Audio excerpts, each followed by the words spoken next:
This channel does not promote any violent, harmful, or illegal activities. All content provided by this channel is meant for an educational purpose only.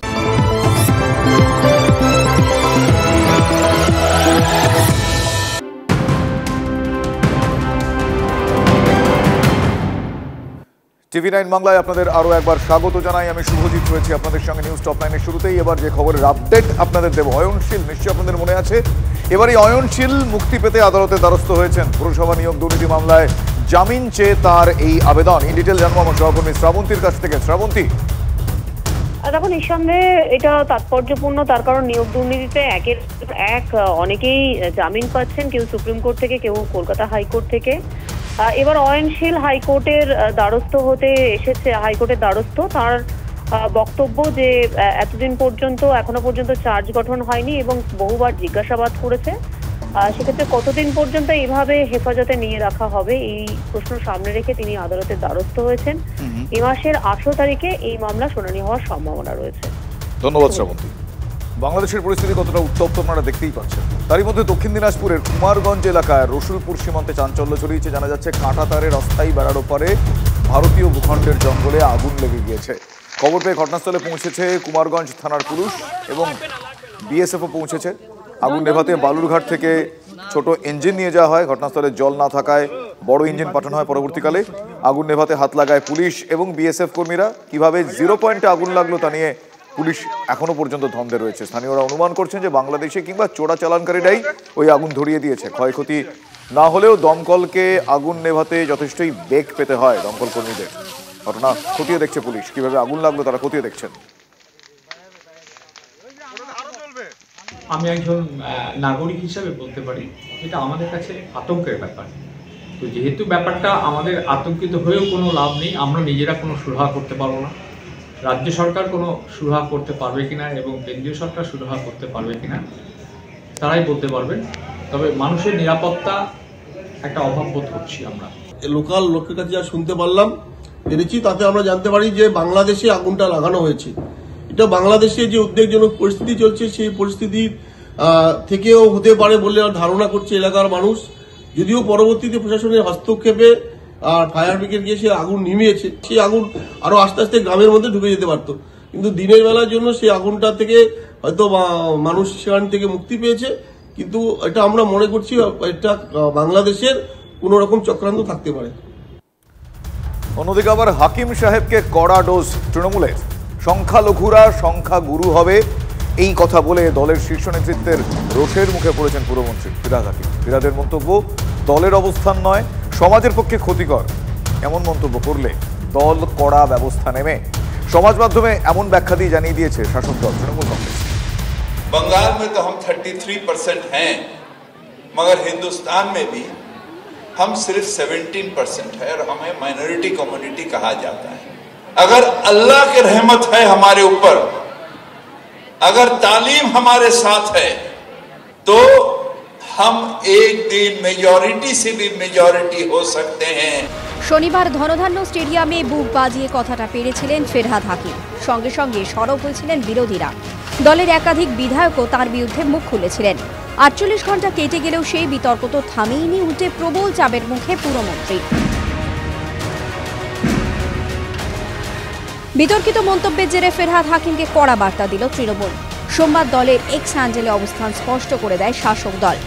লেখা হয়েছে, ফিরহাদ হাকিমের মন্তব্যের সঙ্গে দলের সম্পর্ক নেই, দল এই মন্তব্যের তীব্র নিন্দা করছে। তার এই মন্তব্যের সঙ্গে দলের অবস্থান কিংবা মতাদর্শের কোনো সম্পর্ক নেই। শাসক দলের আরও বক্তব্য, সাম্প্রদায়িক সম্প্রীতি, একতা এবং শান্তির প্রতি দলের অঙ্গীকার অটুট। পশ্চিমবঙ্গে সামাজিক বন্ধনকে আঘাত করতে পারে এমন মন্তব্যের বিরুদ্ধে কঠোর ব্যবস্থা নেওয়া হবে।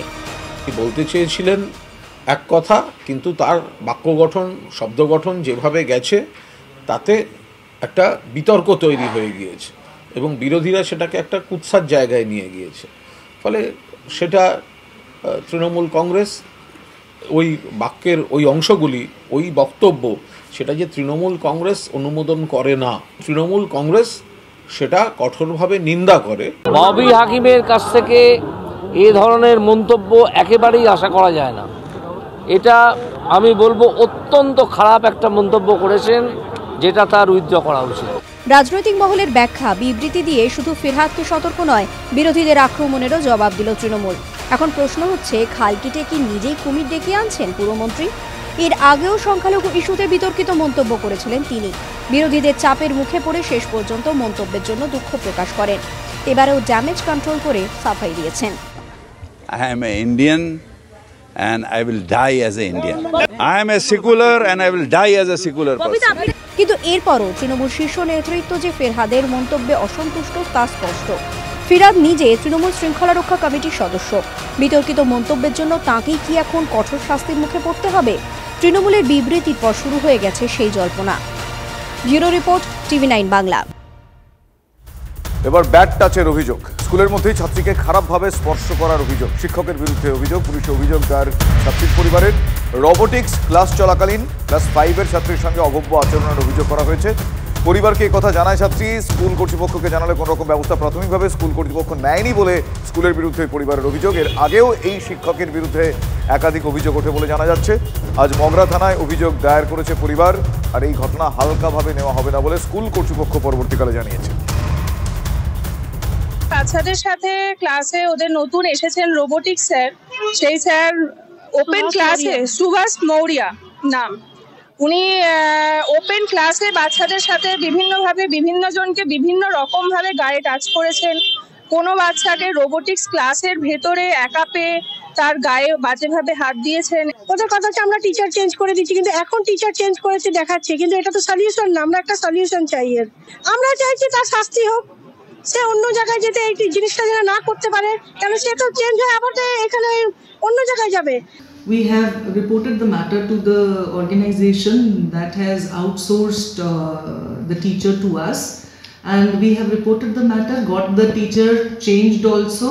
Today we have received a written complaint from the parents. I am forwarding the same to the management for suitable action. ধর্ষণের চেষ্টা করা হয় এবং সেই ধর্ষণের হাত থেকে রেহাই পেতে অভিযুক্তের যৌনাঙ্গ কেটে দিলেন এক মহিলা। ঘটনায় শোরগোল পড়ে গিয়েছে কোন্নগর মনসাতলা এলাকায়। স্থানীয় সূত্রে খবর পাওয়া গিয়েছে অভিযুক্ত কিচেন চিমনি রিপেয়ারিংয়ের কাজ করেন। কাজের সূত্রেই উত্তরপাড়ার এক মহিলার সঙ্গে তার পরিচয় হয়। সেই মহিলাকে সোমবার দুপুরে ইন্টারভিউয়ের জন্য ডাকেন কোন্নগরের ভাড়া বাড়িতে। 7,000 টাকা বেতনের রিসেপশনিস্টের চাকরি দেওয়ার জন্য ডাকা হয় বলে দাবি ওই মহিলার। ঘরে ঢুকতেই অভিযুক্ত তাকে ধর্ষণের চেষ্টা করেন বলে অভিযোগ। তখনই ব্লেড নিয়ে অভিযুক্তর যৌনাঙ্গ কেটে চিৎকার করতে করতে ঘর থেকে বেরিয়ে আসেন ওই অভিযোগকারী। শোরগোল শুনে ছুটে আসেন স্থানীয়রা।